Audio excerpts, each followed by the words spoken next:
And with this, I would like to hand over to our first speaker, whom possibly also many of you know. He co-authored a great book, Blockchain Revolution, and is a co-founder of Blockchain Research Institute. Please welcome with me Alex Tapscott.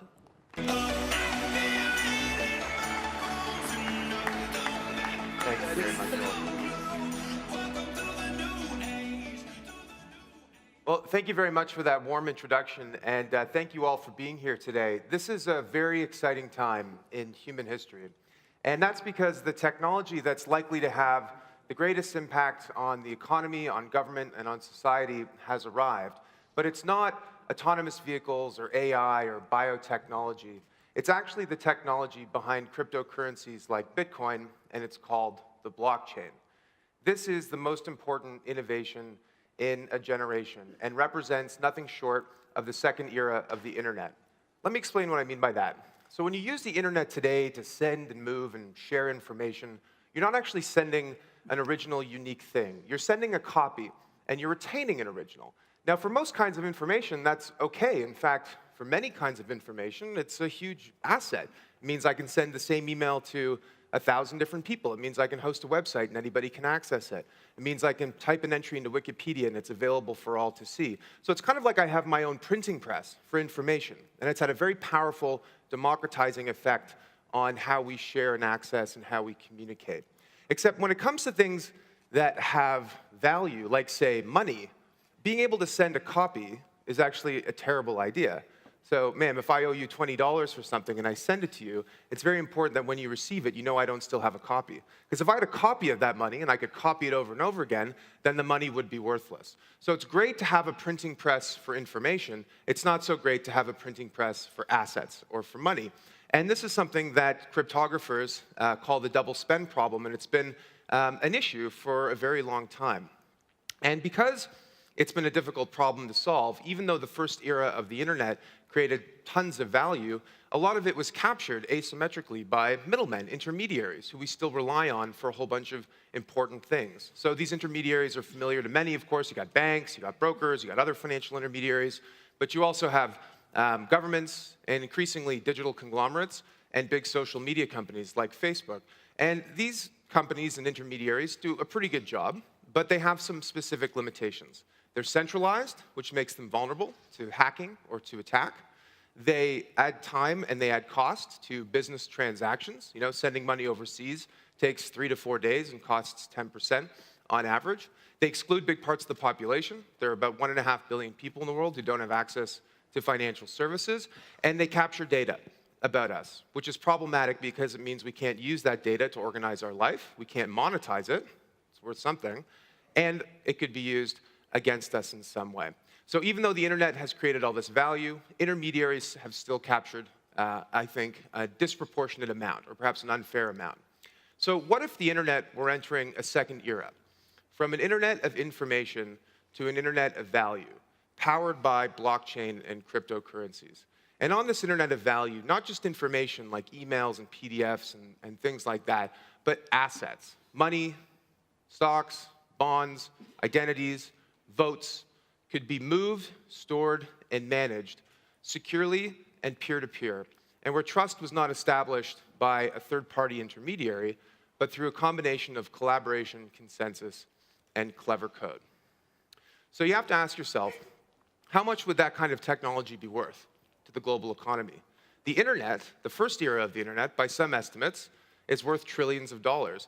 Except the internet, as we know it, is a free utility that was built by a combination of governments, corporations, volunteers, academia, and the like. And unfortunately, it wasn't really monetizable in the traditional sense. Lots of companies built on top of it and created lots of value, but the underlying protocols you couldn't own. Blockchain is different. As an early stakeholder in this network, you can participate in the growth of the second era of the internet by owning Bitcoin, by owning Ether, by owning some of the other foundational protocol tokens that make up this new economy. So if the first era of the internet is worth trillions of dollars, what's the second era of the internet going to be worth? In all likelihood, it's going to be worth more because the first era of the internet tackled information-based industries, media, publishing. The second era of the internet is tackling value-based industries, like financial services, which are much, much larger. So, we hear a lot about the asset value that we've seen in this marketplace going from $20 billion this time last year to around $300 billion today. And people ask themselves, quite rightly, is this a bubble? And to be sure, there are certain assets which are massively overvalued. And there are others who are almost certainly going to fail. But looked at another way, this is the early innings of one of the biggest investment opportunities in a generation. Some of the leaders of the old paradigm have a slightly different view. So in December of last year, Jamie Dimon said that Bitcoin was a fraud. And this is something that's very common. You know, leaders of old paradigms have a hard time embracing the new. They treat it with derision, with dismissal, sometimes even with anger. But usually, history is not on their sides. And in January of this year, Mr. Dimon walked his statement back. He said, "Okay, I'm sorry, Bitcoin is not a fraud, but please stop asking me about Bitcoin. I just can't take it anymore." So this is the beginning of something profound. And it's going to impact every single industry. Take financial services. So the industry is a complicated one. It performs many different roles in the economy. But in the end, it really does, I think, 8 essential things. Gives people a way to store value, move value, prove who they are, to access credit, to exchange financial assets, to seek out risk capital, to start a business, to manage and mitigate risk, and to account for and organize financial information inside of a company. Every single one of these different functions of the financial industry is going to be transformed. And what's amazing about blockchain is that with this new operating system for the global economy, we're also seeing the emergence of a new asset class, which has at least 7 different types. I don't want to say this is exhaustive, but this is what we've seen so far. And I'm going to spend most of my talk walking through these 7 different types and explaining why they matter. So the first one, the one we know very well, is cryptocurrencies, Bitcoin. Bitcoin was designed to be cash for the internet, a way to move value peer-to-peer without an intermediary in a trustless manner. And what was amazing about Bitcoin is that it worked. And it worked so well that it's set off this spark, which is caught on like wildfire and captured the imagination of people in every single industry. When we wrote the book Blockchain Revolution, Bitcoin's value was around $7 billion. Today it hovers somewhere between $100 and $150 billion. And Bitcoin has become a lot of things. It's become the most secure payment network in the world, one of the largest computers in the world. It's also a system where billions of dollars of value is stored every single day, and it's used by tens of millions of people. And with the invention of new scaling techniques and solutions like the Lightning Network, Bitcoin could ultimately fulfill the promise of its creator and become not only money in the sense of store of value, but money in the sense of a global payment system. But there are other cryptocurrencies as well: Monero, Dash, Zcash, Bitcoin Cash, a fork of Bitcoin. What's interesting about certain ones of these, like Zcash, is that they focus on one specific implementation. In this case, it's privacy. Now, you might think, well, why would you need privacy in transactions? Well, obviously, there are lots of reasons. And there's applications for this technology even beyond currencies. So, for example, JP Morgan's Quorum blockchain uses the underlying technology of Zcash called zero-knowledge proofs in a wide variety of proofs of concepts for different assets. Because if you're buying a share in a company and you're trying to amass a position so you can take it over, it's kind of important that nobody knows who you are. So is this cryptocurrency phenomenon a risk or an opportunity for banks? The first time ever, JP Morgan and Bank of America said in their annual risk assessment that cryptocurrencies could potentially disintermediate big parts of the organization. But on the other hand, it's also a brand new asset class, and it could be a big opportunity. So Goldman Sachs is the largest investor in a company called Circle, which announced recently the acquisition of a cryptocurrency exchange called Poloniex. So Goldman Sachs is participating indirectly in the cryptocurrency boom. The second category are platforms. So the one that most of you would be familiar with is Ethereum. Who's heard of Ethereum? Just raise your hand. Yeah, so just about everyone, right? So people in the media say Ethereum is going to take over Bitcoin. Ethereum is the new Bitcoin. That is a fundamentally ridiculous thing to say because they do very, very different things. Bitcoin was designed to be a secure medium of exchange for the internet. Ethereum is a general purpose platform that allows you to build what's called decentralized applications and smart contracts. So smart contract basically is business logic written in code that can mimic what a typical business agreement does, but with guaranteed execution, enforcement, and payments, and where you don't need intermediaries like banks, brokers, courts, et cetera, to enforce the terms. And Ethereum has also become the proto-investment bank, in essence, for this entire industry. Last year, we heard $6 billion of ICO activity happened in the blockchain space. Somewhere around half of that happened on the Ethereum network using a standard called ERC20.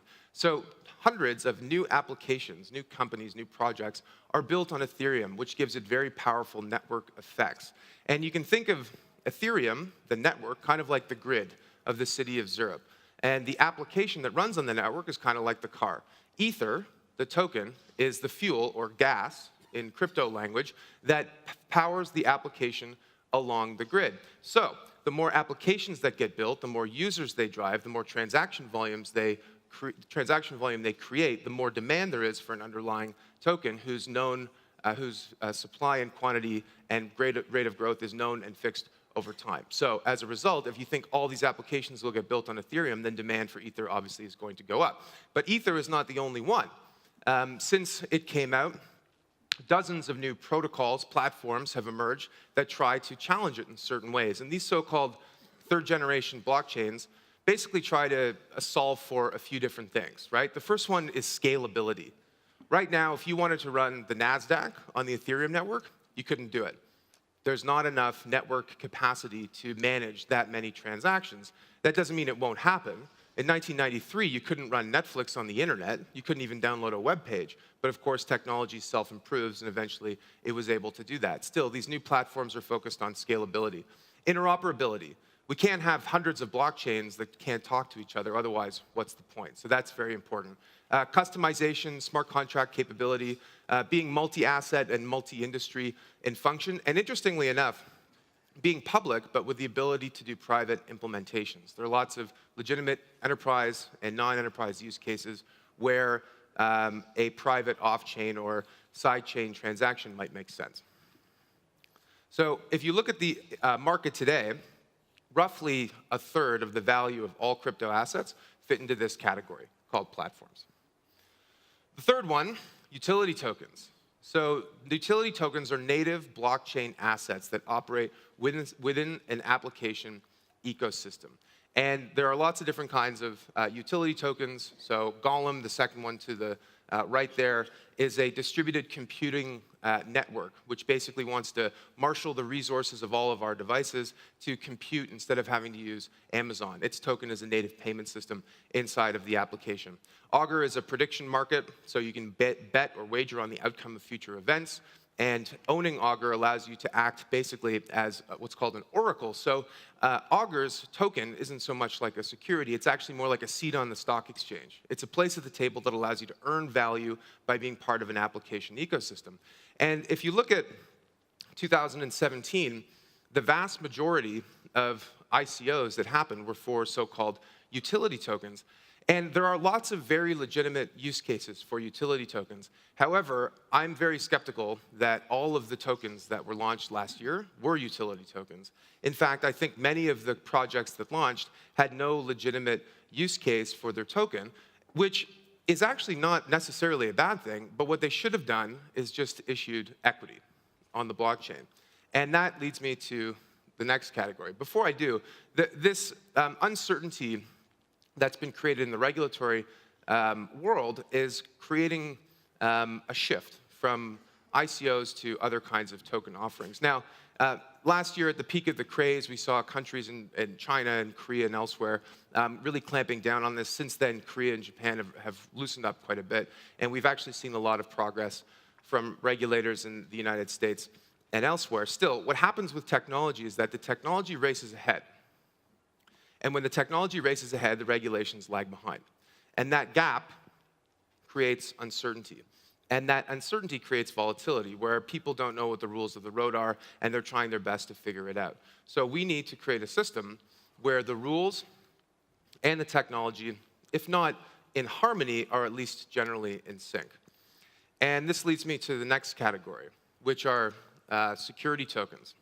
So I think the total value of actual security tokens is maybe in the tens of millions of dollars. There were a few examples of projects that did this last year. But I think that this category is ultimately going to meet and eclipse the value of all other crypto assets, because it's worth taking a step back and putting it into perspective. The value of the crypto asset market today is $300 billion.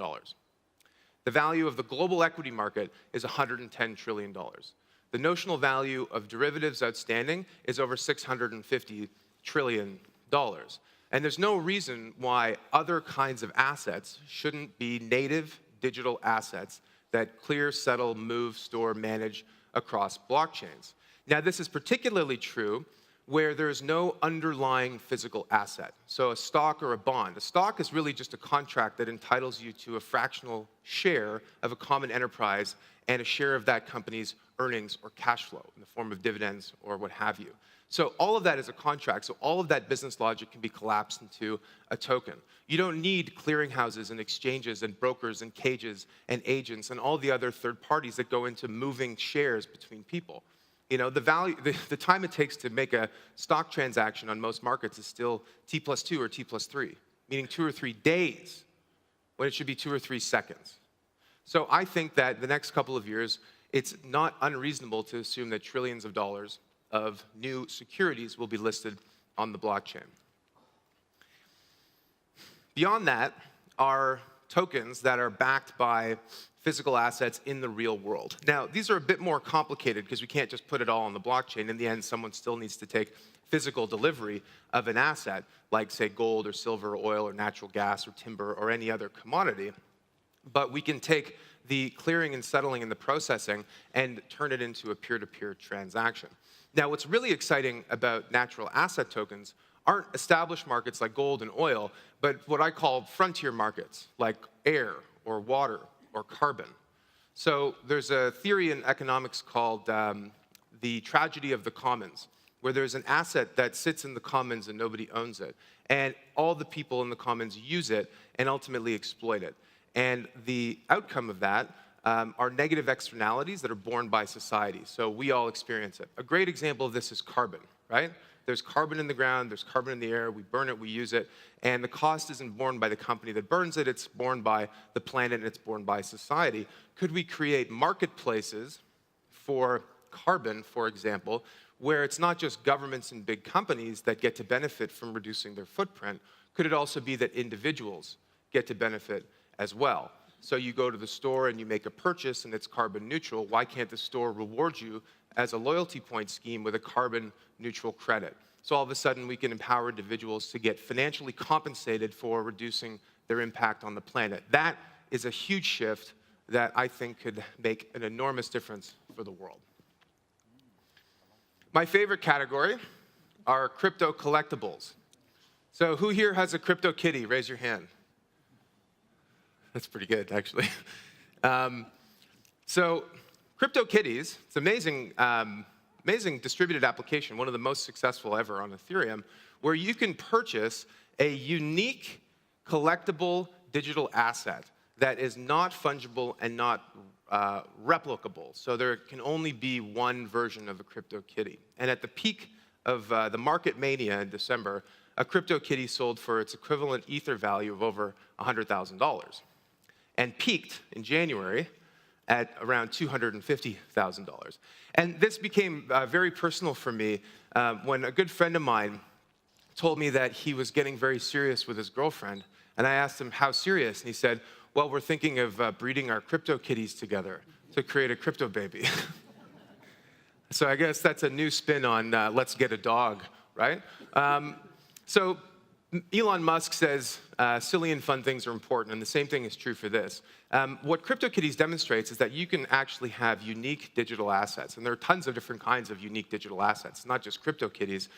It could be everything from art to music, film, land or assets in virtual worlds, which is already a huge and established market, especially in gaming. And even potentially you could ICO an individual. You could do a Kim Kardashian ICO and sell collectibles that represent parts of her fame and fortune. We'll see how far that gets. I don't know if there's any buyers in the room here, but there's a huge, huge opportunity for crypto collectibles. And then the other thing is that in the same way that we can have a digital facsimile for a physical asset, like gold, we can have a digital facsimile for a physical asset like art, or diamonds, or a bottle of wine, which each one is unique, and we can use the blockchain to track individual assets. And if you needed any more validation, Andreessen Horowitz invested $12 million in CryptoKitties last week.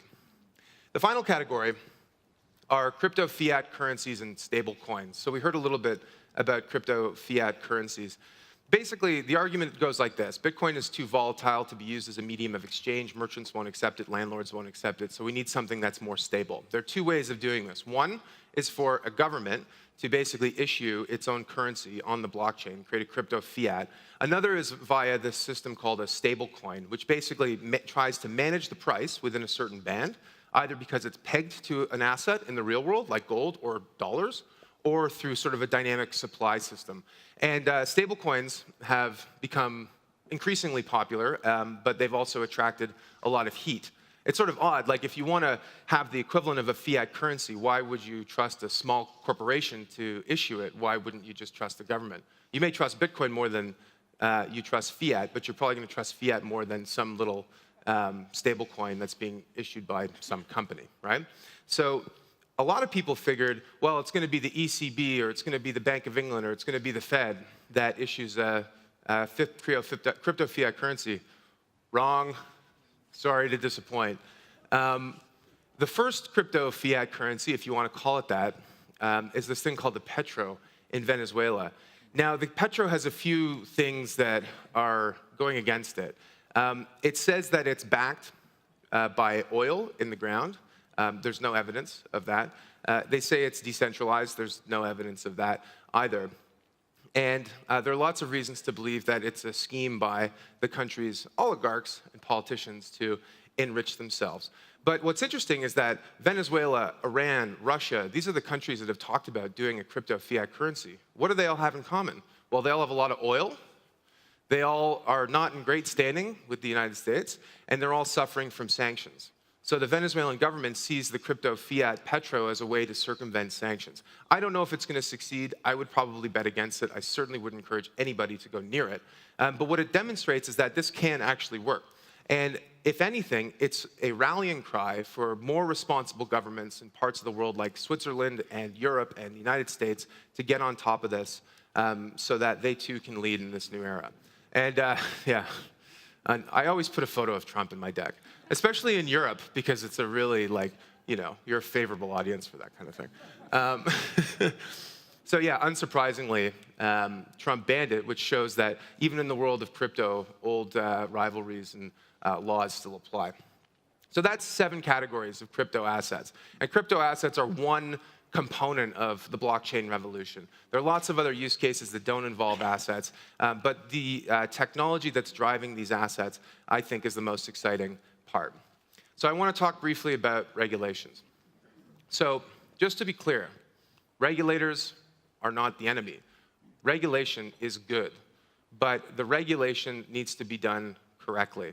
You know, we need to stop fraudsters and criminals from issuing ICOs and ripping people off. But on the other hand, we can't go too far as to stop the innovation from spreading. And I'll give you a good example. So in 19th century England, the government of London introduced these things called the red flag laws. And the red flag laws basically said that if you wanted to operate a motor vehicle, what they called a horseless carriage at the time, you needed 3 people: a driver, a spotter, and a man walking in front of the car waving a red flag. Which makes you wonder, isn't the point of a car so that you can have freedom and autonomy and you can go anywhere? Kind of defeats the purpose if there's some man in a top hat waving a red flag in front. So their logic was basically this. You got horses and pedestrians and people who don't know what this thing is. You need to alert them of this new oncoming contraption. And those laws were on the books for decades. And some say that it's the reason why the UK ended up ceding leadership in automobiles to the United States, is because of the unintended consequences of regulations. So regulators need to think very hard about this, which is how I get to this. Welcome to sunny Crypto Valley. So I've been here for 3 days. I'm thinking of moving here. It's terrific. And I'm not just saying that because Olga gave me a cake last night. I'm saying that because this is an interesting petri dish of innovation that's happening in Switzerland. You might originally think that, well, there's a bit of regulatory arbitrage happening here, that the reason that companies and projects are domiciling is because of a more favorable treatment, and that's true.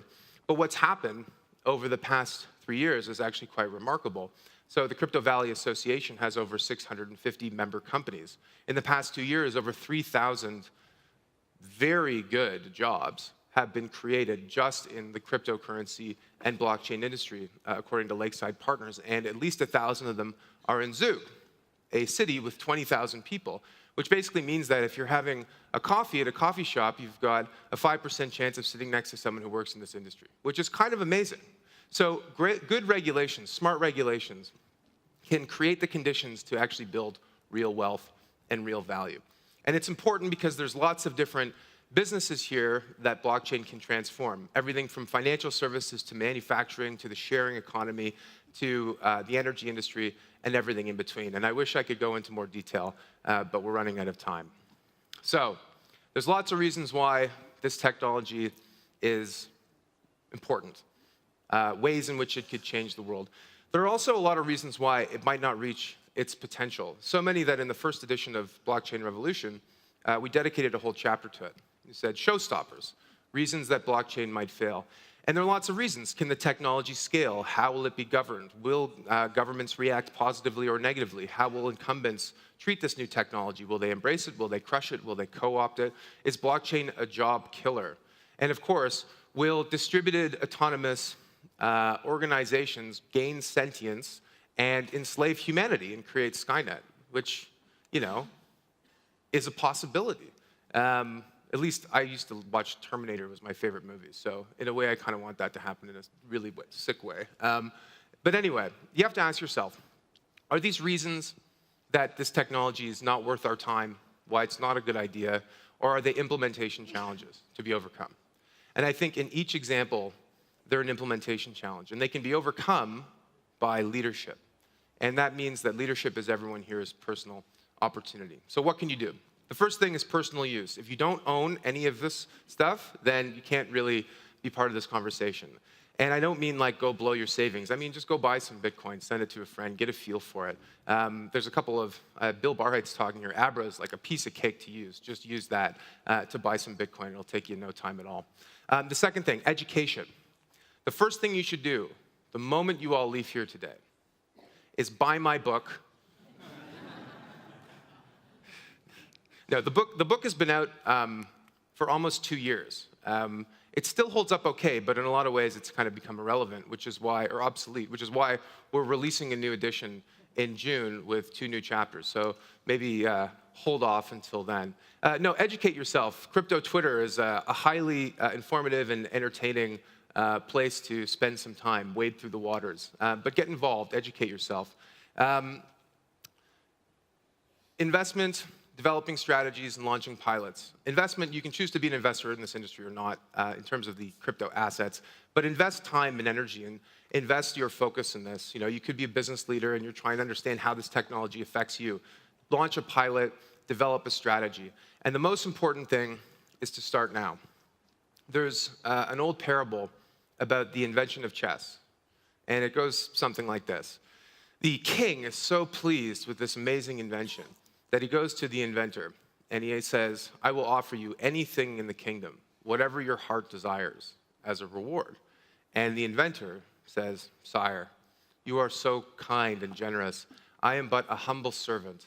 All I want is some rice to feed my family. But I want you to give it to me in this way. 1 grain on the first piece of the chessboard, 2 grains on the second, 4 on the third, and so on. And the king, who I gather is like not a math guy, says, how much rice could that be? You know, a bag of rice, a barrel of rice, whatever. It says your wish is granted. But 4 becomes 8, becomes 16, becomes 32, 64, and so on. So by halfway through the chessboard, it's more rice than the entire kingdom produces in a year. And by the end of the chessboard, it's enough rice to cover the entire planet in 6 feet of rice. So I think the first era of the internet took us through to the middle of the chessboard. We're dealing with a time of great change and great upheaval. But the next phase is going to be even more disruptive. So all I can say is don't be afraid and join the revolution. Thank you very much.